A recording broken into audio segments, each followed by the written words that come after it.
Folks, welcome to the Black Men Summit here on the Culture on the Black Star Network, where we're talking about redefining and celebrating Black manhood. I'm your special guest. When I say special guest, I'm your host, Faraji Muhammad. Thank you so much for tuning in. Folks, we are going to have this is day 3 of our fantastic summit. Over the past 2 days, we've been talking to Black men from across the country to give us some insight and analysis and some hope and solutions as well about some of the areas that Black men are struggling in right now. And today will be no different from that. We are going to continue this conversation. We wanted to have a discussion about where we are with the state of education of Black America. And so we wanted to do our part to bring some dynamic voices to this discussion, Black men who are leading the way in making sure that other brothers and sisters and our communities and our families are all gaining from this situation and this system of education. So without further ado, we want to welcome our very special guest here today. We are joined by Dr. Steve Perry, who serves as the educator. He's an author and he's founder of Capital Prep Schools. My brother, is always good to see him here on the Black Star Network. Brother Steve, thank you so much, sir, for your time this afternoon. Thank you so much. I'm truly honored to be part of this conversation. Absolutely. Also joining us is Anthony Pena, who is an educator and activist. He has been working with young people and Black boys in particular in underserved communities for the past almost a decade now that he's been doing that incredible work. Brother Anthony, thank you so much for joining us as well. Thank you, Brother Faraj. It's good to be here. Absolutely. And then in a few moments, we should be joined by, if I'm not mistaken, Brother David Miller. He's going to be coming and joining us, and we're going to be checking in with him as he serves as an educator and author and founder of the Dare to Be King curriculum. Dr. Perry, let's start with you, big brother. When we talk about this issue of Black men in education, there are a lot of ways we can handle this conversation. So I'm going to start here. When do you think that it happened when we started to see a decline, and in some cases, a removal of Black men from the school system? Some people would go as far as to say that it was during that landmark decision of Brown versus the Board of Education that once schools started to become more integrated, that we started to see something change within the culture of education of Black children, but more importantly, we started to see something different in the administration of education from for Black teachers. What's your take on that, big brother? Again, thank you so much for having the conversation because it's so important. But it's a bigger conversation than even the Brown versus Board of Education. Black men were never intended to be full participants in what we refer to as formal education. In fact, it was never supposed to be something that we were supposed to have had access to. From the time of slavery, the expectation was that if you taught the men in the community to read, those men would rise up and recognize that they, in fact, were human. And so the formation of what we refer to as public education was designed in many ways to indoctrinate people of color. The first public school that's on record was not 1635 classical in Boston, but 1634 in school in the Maryland area that was founded by white settlers to indoctrinate Native people. So if you fast forward all the way up through Brown versus Board of Education and up through 1968 in New York, where they had the strike, there have been consistent efforts to limit access to education, both from a student perspective and from a professional perspective. Continue all the way up through now. Those of us like myself who seek to start our own schools are constantly met with the aggression of the white establishment, whose single goal is to make sure that we don't get ourselves in a position to do well in school or to run our own schools within which we can do well. I'll take it one step further. If you imagine this, that in 2021, only 5% of all Black students who took the ACT passed all 4 sections and would otherwise be deemed as college ready. That means that the intentions of the system to make sure that Black people do not succeed in it have been met. Wow. I want to get your take on that, Brother Anthony, kind of following what Dr. Perry is putting out there. Then I'm going to share something in that, because I think, Dr. Perry, you definitely are touching something. Brother Anthony, what's your take on it, bro? And Dr. Perry's a pastor right here. He hit it right in the mark. We're not meant to be in the classroom. That's why we saw Black men, Black students placed special education on purpose, right, on track to get them back because of the behaviors, quote unquote, where they're not culturally competent in their areas, or they feel like the institution of learning feels like Black students, and males in particular, are different, and therefore we got to treat them differently. And so there's never been an aspiration. For me personally, my first Black male teacher was in college when I went to Georgetown University. So for me, I didn't know that was a possibility to be education, because all I saw were female teachers, or Black female teachers in particular, or white males. So for me, it was never an aspiration until somebody else sat me down and was able to mentor me, and then I saw myself coming to education. So we see the battle here continuously.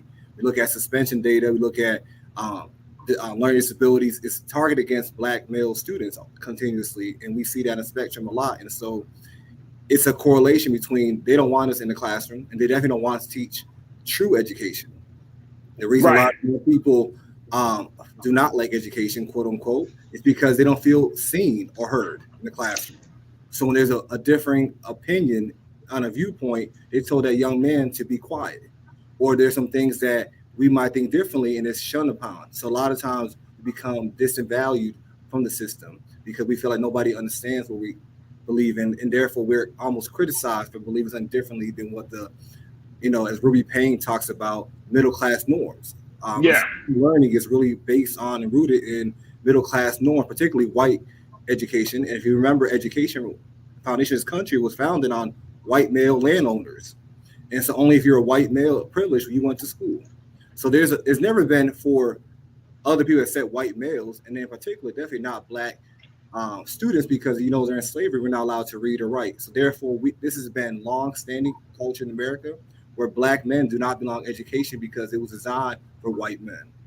And I want to go back to the point that you made, Brother Steve, about this, because it sounds like we need to really have a different conversation. I'm saying we as Black folks, we as Black America need to have a different conversation about the importance of education. I was reading this piece with this brother named Sharif El-Mekki, who serves as the CEO of the Center for Black Educator Development, which is a prominent teacher pipeline that pushes for educational diversity in public schools. He was having this conversation, and he said this, and Lisa, let's put up quote number 3 on the screen, please.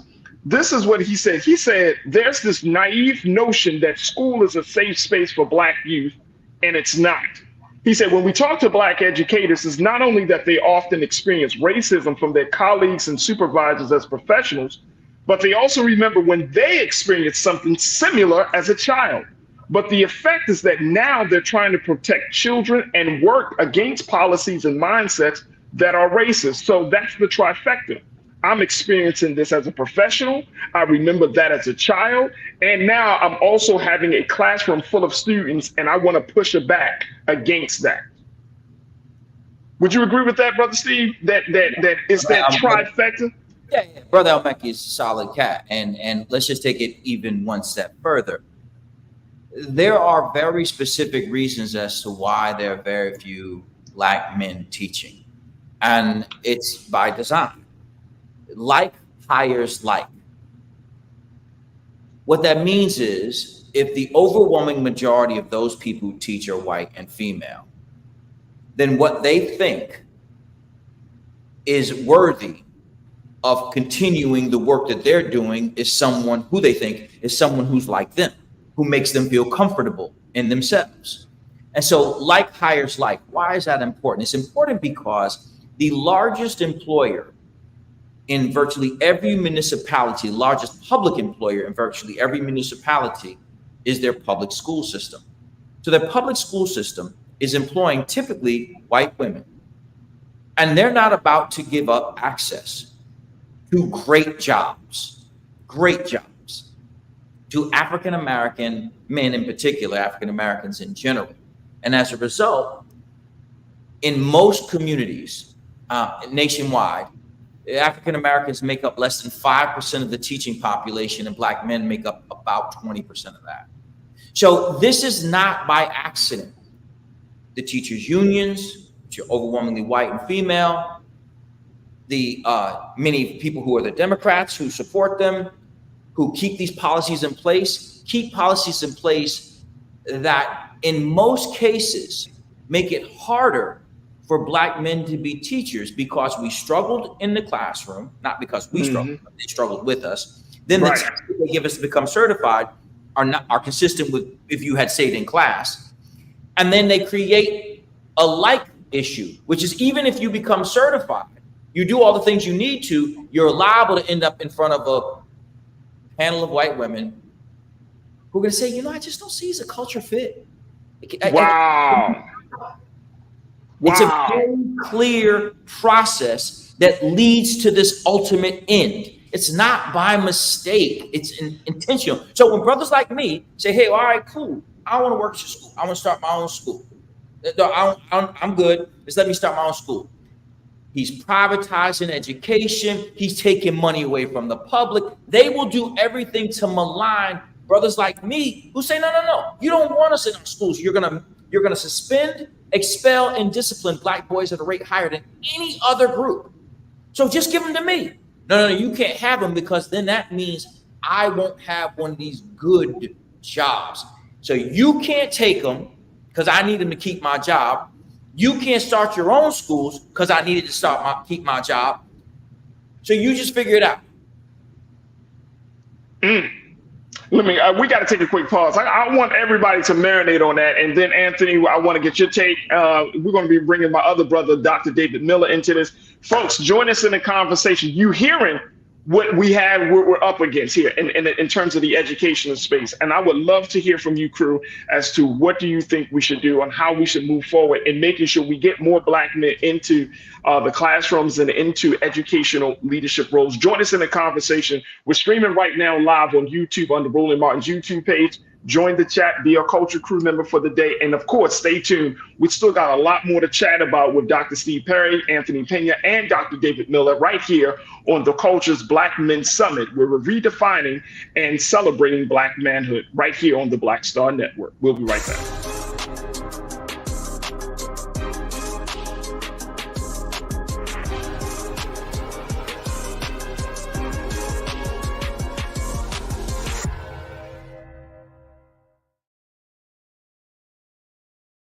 When you talk about Blackness and what happens in Black culture, we're about covering these things that matter to us, speaking to our issues and concerns. This is a genuine people-powered movement. There's a lot of stuff that we're not getting. You get it, and you spread the word. We wish to plead our own cause.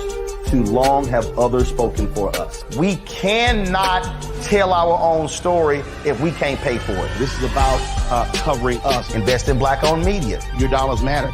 We don't have to keep asking them to cover our stuff. So please support us in what we do, folks.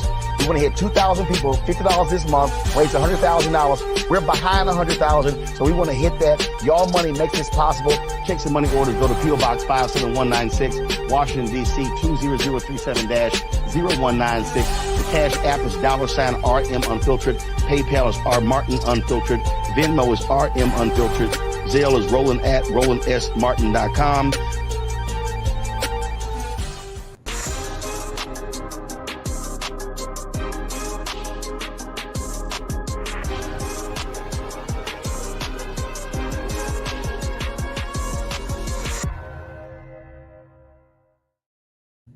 All right, folks, welcome back to the Culture's Black Men Summit. We're talking about Black men in education, and joining me has been Dr. Steve Perry, who is an educator, author, and founder of the Capital Prep Schools. We thank Dr. Perry for joining us this afternoon. We're also joined by my brother Anthony Pena, who is an educator. He's an administrator. He served in the almost as assistant principal at a number of schools in Baltimore, and he is on his way to getting his doctorate as well as he's moving forward in his journey.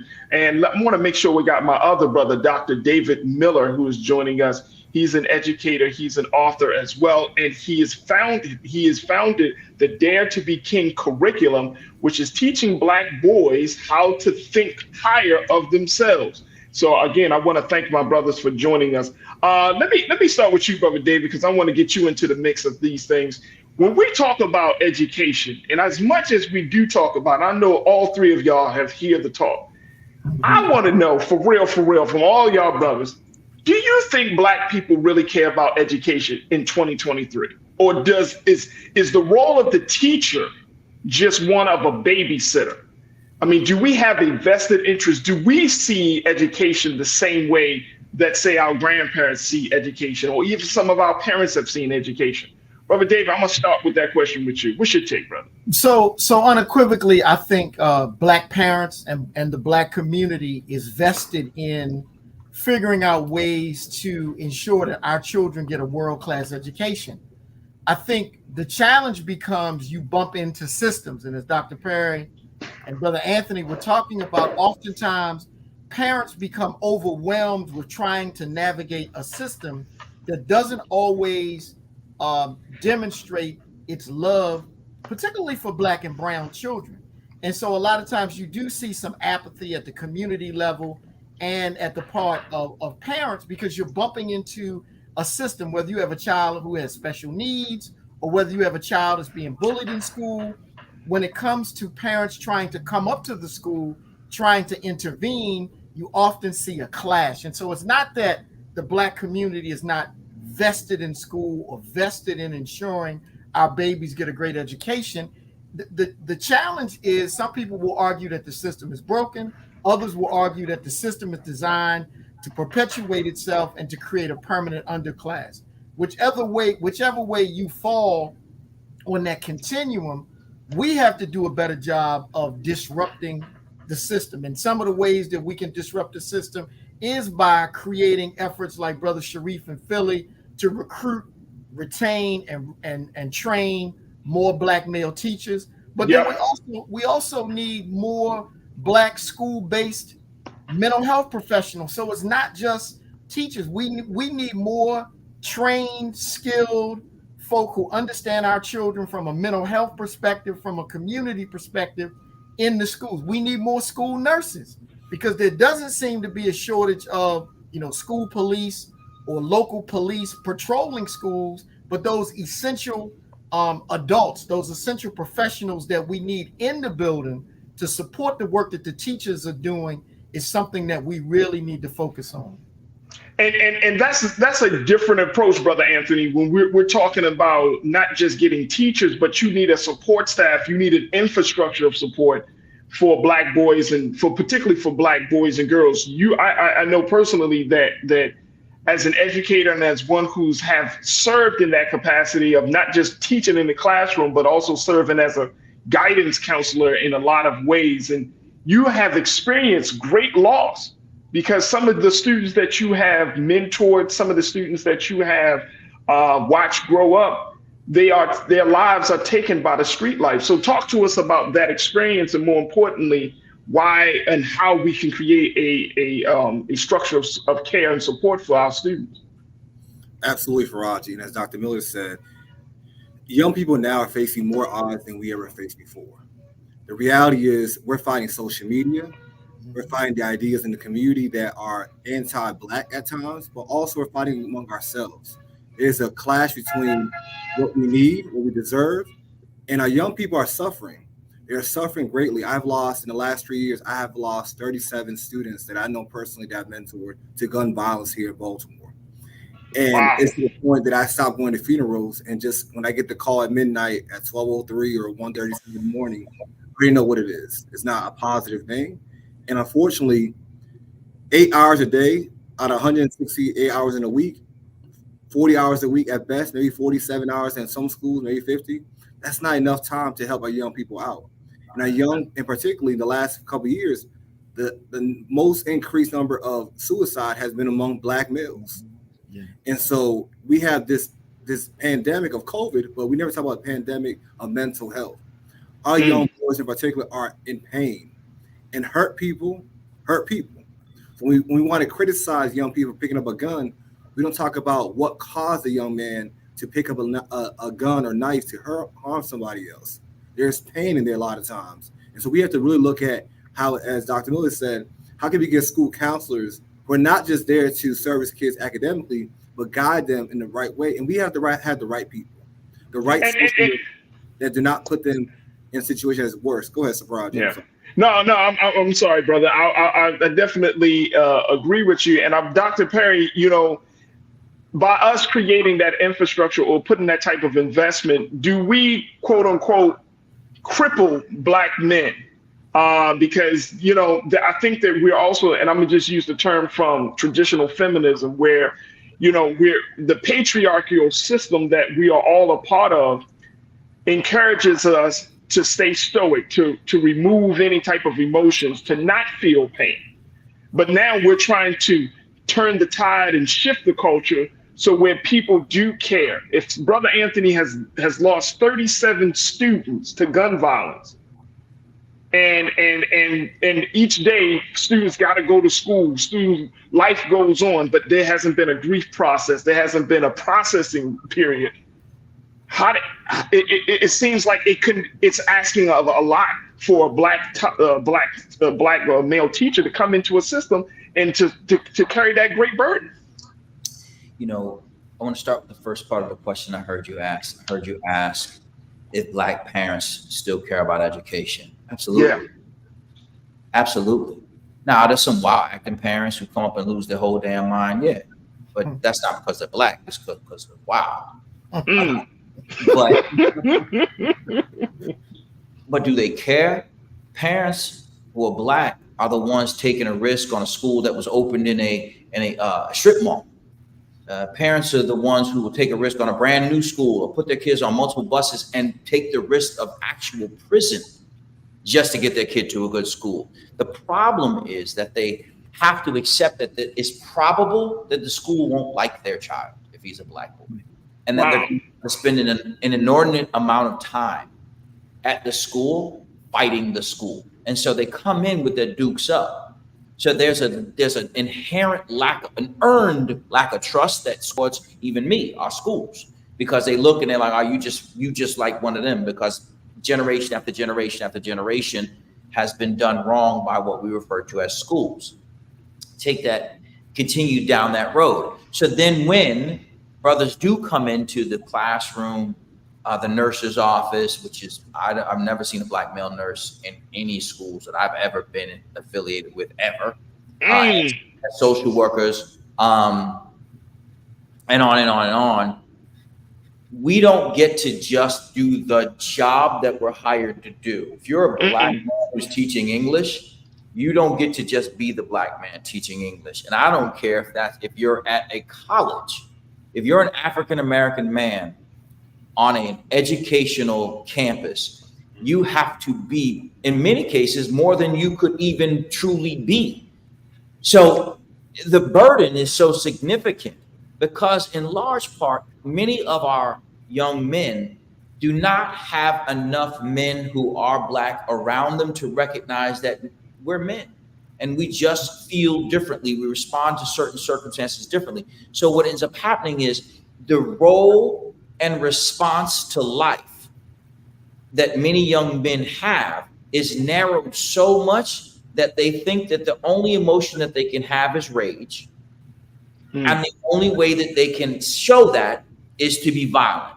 And so because there are so few Black men in the ecosystem that our young boys can connect to, and because our parents come in not trusting us, and rightly so, even those of us who are in the system do so as usually the one who's fighting the distrust of mom and the limiting of the emotional language of the boy. And very quickly, Dr. Perry, how did you How do you break that down? If you see parents coming into your school and they have their dukes up, they got their blinders on, they got their walls up, how do you start to break that down? It depends, to be completely frank with you. Sometimes they're in too hot, so that's not easy. But when they do come, beginning to say, sis, I hear you, mom, I get it. Try to show humility, try to show respect, hear them out, let them say what it is that they need to say, let them be heard. Once they start to repeat themselves, once they start to use cuss words and threats, then you got to stop the conversation. Right. But until they get to that point, let them, as the phrase goes, punch themselves out. Let them say what it is they need to say, because they're afraid. If you are the mother of a son, if you are the father of a son, if you're the father of a black son, a mother of a black son, and you're not afraid, something's wrong with you. You need to be afraid, like for real. You should have genuine fear of how badly this can go, because it typically does. Yeah. So we got to try and find ways to work with them, hear them out. But another thing that we do is, the majority of our faculty are African American and Latin, period. And the majority of them are male. We work hard to make sure that when they come into the building, they're not going to just see one brother who's a security officer. No disrespect to the brother who's a security officer at whatever school it is, but that's not all we do. We have other stuff that we do too. So we have enough men who are black in particular, but black and Latin in general, who can honestly sometimes play good guy, bad guy, where it's like, all right, mom, I understand you're mad at him, but can I just holler at you for a second? Like, can we just talk this through? Mm-hmm. There it is. Look, we got to take a quick pause. When we come forward, more conversation with my distinguished panel as we talk about Black men in education. Stay with us. This is day 3 of the Culture's Black Men Summit, where we're redefining and celebrating Black manhood right here on the Black Star Network. Your comments coming up next. Stay with us.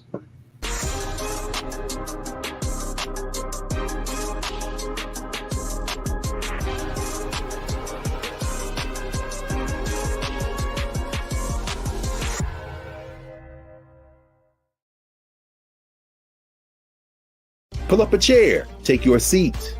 The Black Tape with me, Dr. Greg Carr, here on the Black Star Network. Every week, we'll take a deeper dive into the world we're living in. Join the conversation only on the Black Star Network.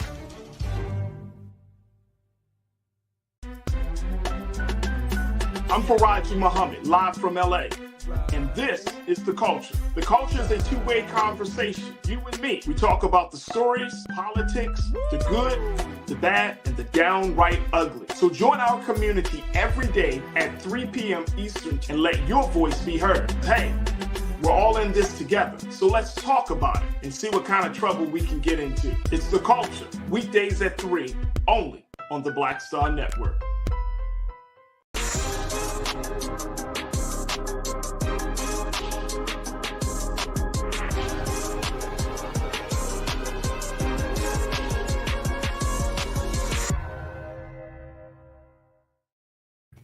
Folks, welcome back to the Culture's Black Men Summit, where we're redefining and celebrating Black manhood. Today, we're talking about Black men in education, and I'm joined by an esteemed group of Black men who are doing their part to change the dynamic and the conversation and the culture in schools. Joining me is Dr. David Miller, who is an educator and author and founder and creator of the Dare to Be King curriculum.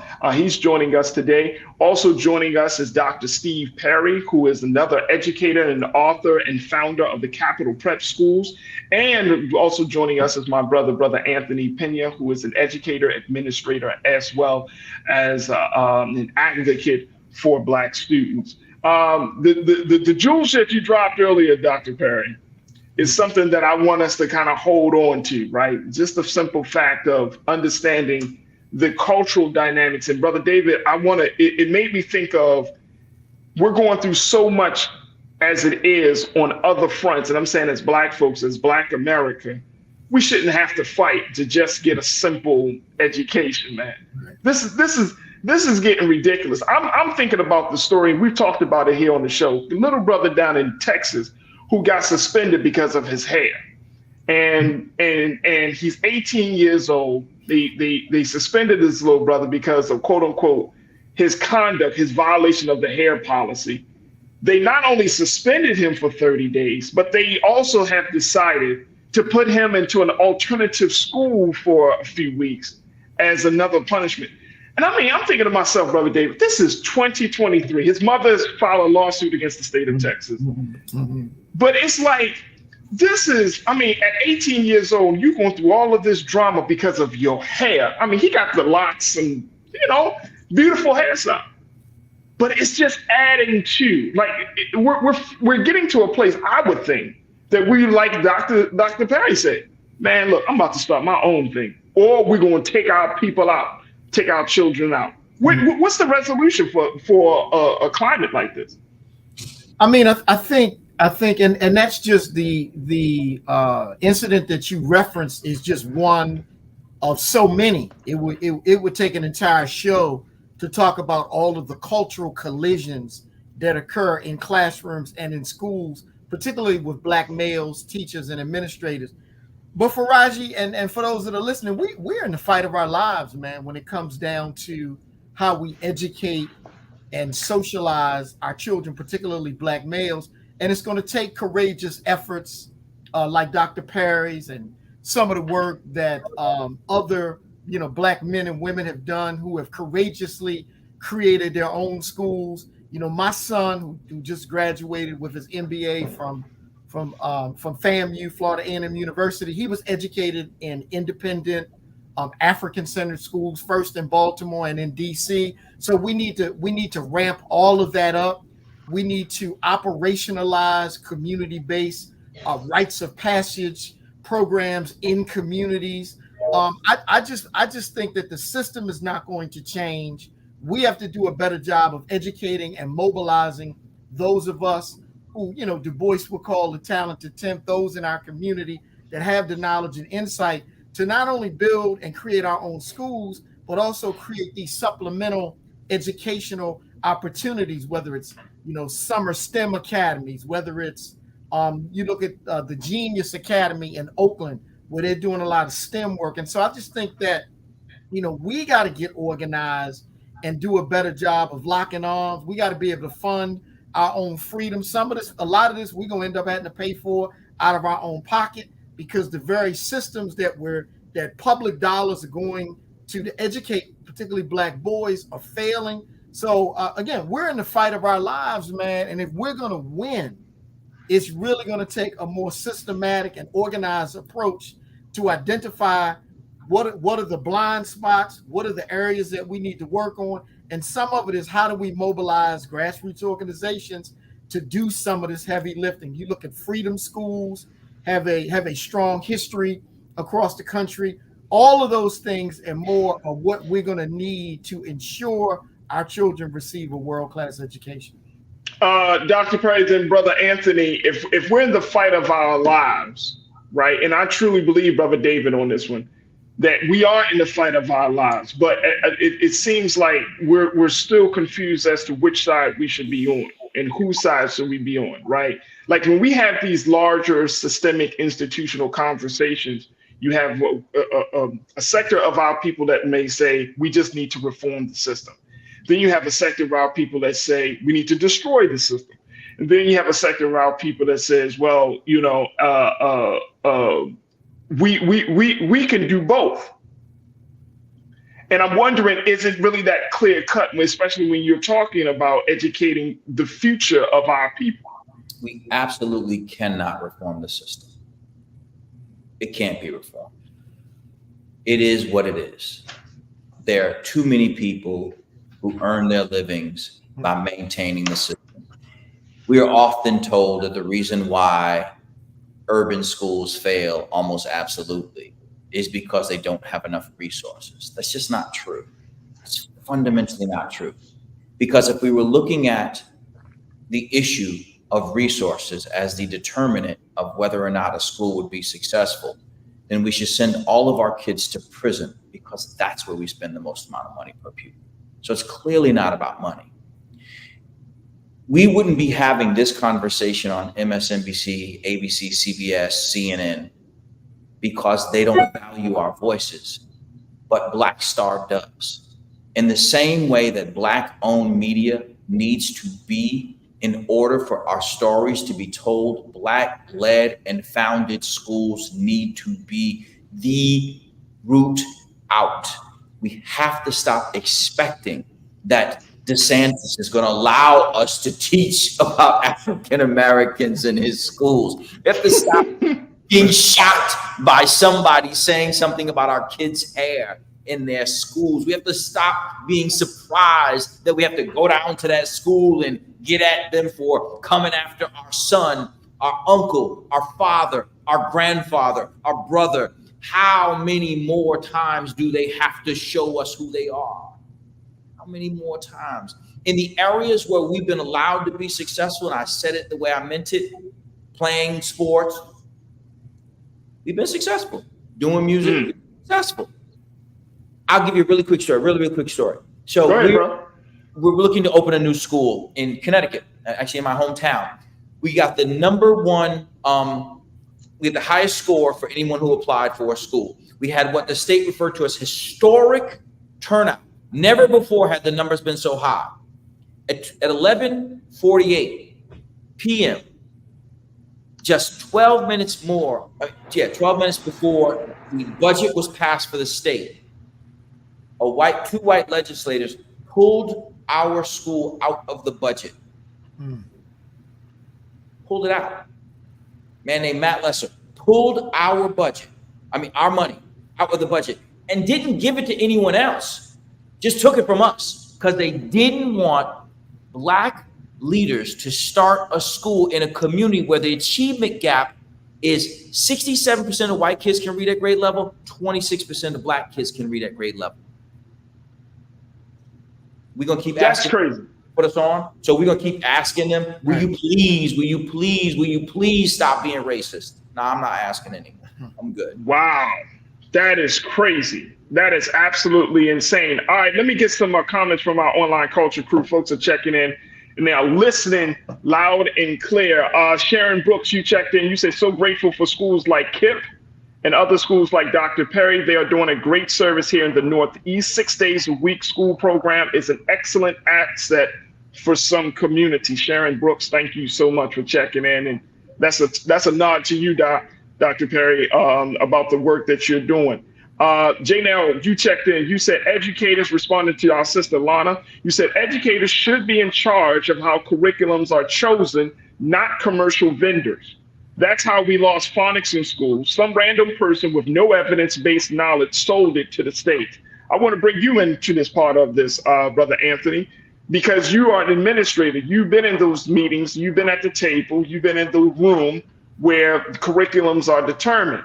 How is that process? How is that process determined? And to Janelle's point, talking about, commercial vendors, people who seem to capitalize off of school and, more importantly, capitalize off of the sharing of knowledge. Give us some insight into that space, bro.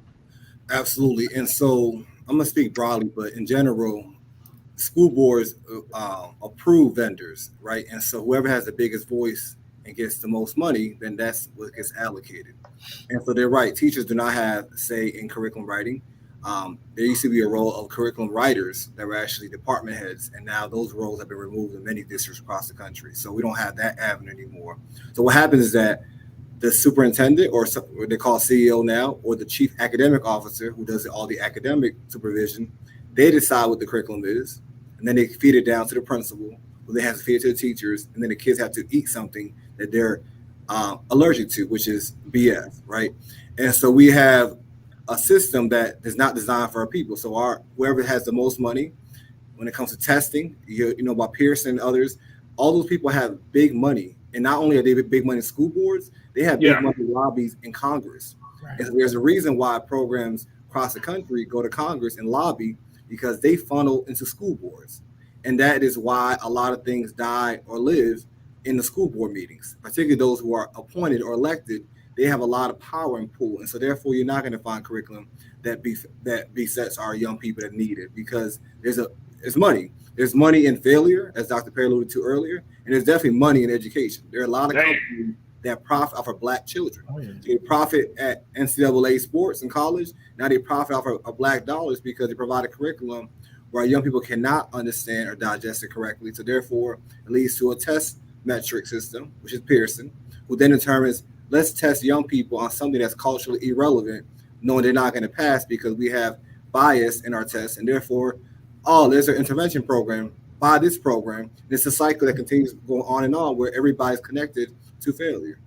And let me ask you this question, Brother Anthony. When we have a lot of our people, and I've talked to Brother David about this and others in the educational space, but I know that by me, like my experience of working in the schools, I've often heard people who want to come into the schools offer some type of programming for the students, whether it's for a small portion of the students or for the whole school, and they got to go through a larger process. Is that something that needs to be encouraged, and is that something that you would advocate for us to do at this point, to at least change up the curriculum in the schools, or is that something that we should not be doing, and really it's just a waste of time? Like where should we go with that? I think it's two things, right? Yes, I think that, talk to your principal, local community, and definitely advocate for a curriculum, because sometimes principals might have money in their budgets to just get a program, intervention program or a reading program that's appropriate, right? Now, if you want a bigger scale impact, we got to spend our money in lobbying as well. We have to counter what it is with our own money, and we have to sacrifice a lot of us to bring money up to get a counterbalance of what's out there. So yes, I would say both. Get in the schools, advocate your curriculum like Dare to Be King with Dr. Miller and others like those, but also start uniting pull our resources together and create our own school board, create our own system that can advocate for our own curriculum. Can you do that? And I don't know. Can we do that? Can Brother David, Dr. Perry, can we go into some of these school districts and say, look, we are the Black Parents Committee? So you know what's interesting? There's a book called The Strike That Changed New York. It's about the 1968 teachers strike, where they shut down the school system 2 times in 1 year because the Black parents in Ocean Hill, Brownsville wanted to do exactly what you're talking about. The same things that we're talking about have been done for generations. We've been lurching, trying to get our kids out of the system. And when we couldn't get them out of the system, we tried to create our own exit routes, and then they locked the doors and wouldn't let us out. So can we? Yes, you could run for your local board of education, and you could create that in your local board of education. The public is you, it's us. But here's something to consider. One of the problems that we have right now is that we have too many people who don't realize that you can get the best curriculum in the world, but you got to have the people teach it. So let's use Connecticut, for instance, as a state. 4% of the teachers in the state of Connecticut are African American. 4% of the teachers in the state are African American. Yet the state passed a law that says you have to teach African American history. Who the hell's going to teach it? Right. Come on. So who's going to teach it? Come on. I mean, that's the question right there. Look, I got to take another quick pause, brothers. When we come forward, let's talk about what programs and what folks are doing around the country to create a greater pipeline of bringing more Black men into the classroom, and share with you some of the programs that are doing the work on the ground, and more importantly, getting you connected. So stay with us. The conversation about Black men in education continues right here on the Culture's Black Men Summit, where we're redefining and celebrating Black manhood, right here on the Black Star Network.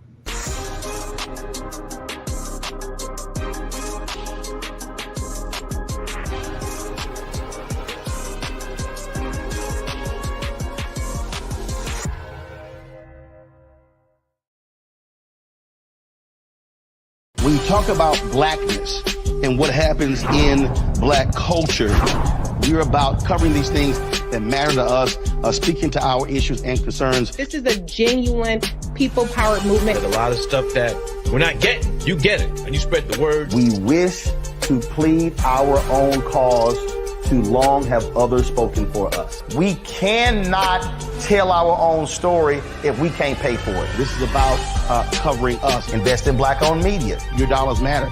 We don't have to keep asking them to cover our stuff. So please support us in what we do, folks.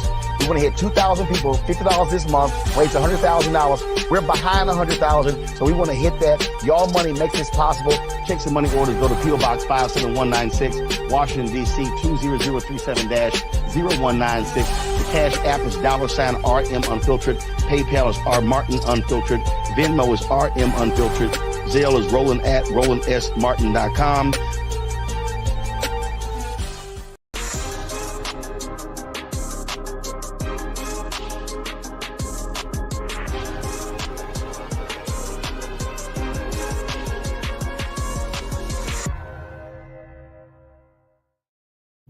All right, folks, welcome back to the Culture's Black Men Summit, day 3 of our Black Men Summit, where we're talking about black men in education. And as you can hear from our esteemed panelists, folks, of Dr. Steve Perry, Dr. David Miller, and Brother Anthony Pena, you can hear that this is not just about black men in the educational space, but this is about all of us, that black men can lead the way, but there is greater opportunity for all of us to be involved in every aspect of our child's development, especially in the school space. I want to kind of get back to some of the questions here, because folks are checking in, and my sister Suzette brought this piece up, and I want to get your take on this from all of you brothers around this idea of school choice, the school choice movement. First, Brother David, what's your take on the school choice movement? She said, for my sister Suzette speaks, she said, for majority of the black community want to see positive student achievement. Should we support the school choice movement, focus on creating our own charter, private schools, hold public schools accountable? What's your take on that, Brother David? I mean, I think oftentimes the challenge is, what are the choices that are available? And I just think that we have to come, as you know, Dr. Perry alluded to earlier, we got to get out of this posture of we still are begging and asking when we should be demanding and executing. And there are a host of schools and efforts like some of the Freedom Schools. You look at like the Eagle Academy schools that David Banks, who's now the chancellor of New York City Public Schools, created, where they have an all-male academy in every borough in New York City and one in Newark, and are doing amazing things. And you have Dr. Steve Perry in Connecticut and a bunch of other folks who are creating these kinds of schools across the country. So, you know, for me, the issue is, I mean, we can keep trying to do this song and dance, but the system is not going to change. The system is not going to radically start hiring more black male teachers. And as someone alluded to earlier, I used to be a black male teacher in the Baltimore City Public Schools. I was a social studies teacher, but they not only was I teaching social studies, sometimes they would be asking me to move boxes or go out walk some teachers to the parking lot, or stand at the front door. And so I was security guard, a pastor. They had me doing everything because I was one of only a few black male teachers in the building. I just think as a community, we got to come to the realization that we're trying to fit a square in a circle. It's not working, and it's not going to work. We have to fight for school choice. It is the only way. Without school choice, you and I are not having this conversation. I'm at our school in Harlem. 5 blocks down to the right is Jeff Canada's school. There's no him and me if we don't get to create our own schools.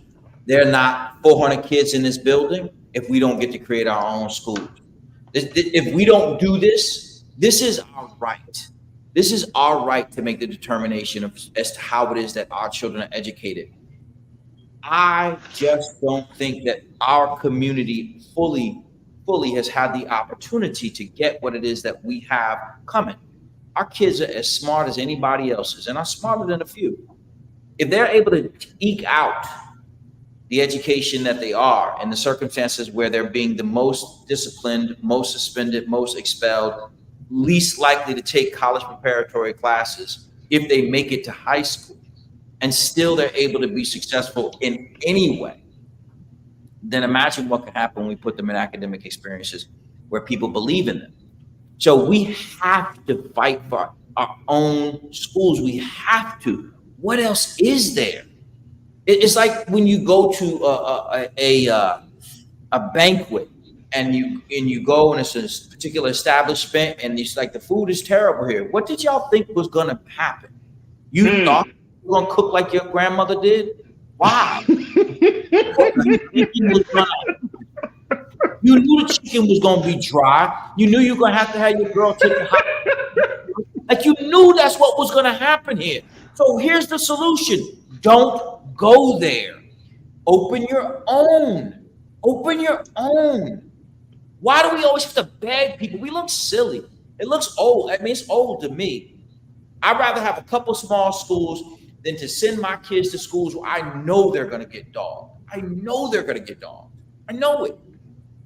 Is that though, Dr. Perry? Is that like cultural laziness for us to, or are we tired? You know what I'm saying?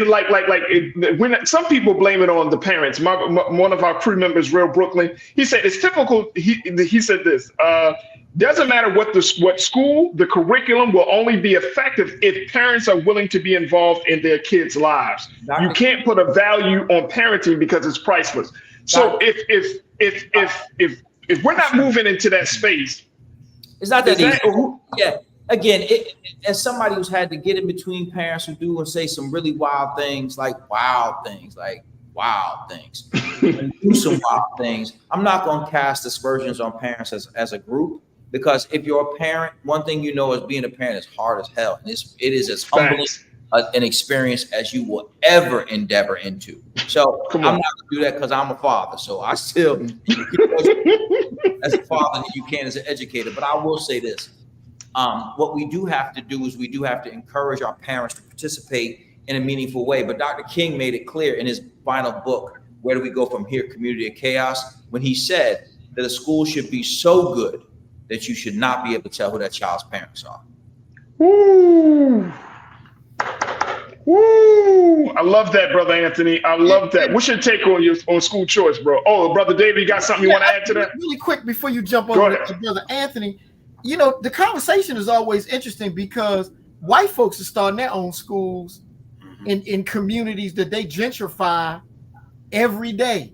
They will gentrify a neighborhood, and then instead of sending their children to private school, they will apply for a charter or open up an independent school all over the country. When white folks do it, it's their right, but when we do it, we're being subversive or something is wrong with us.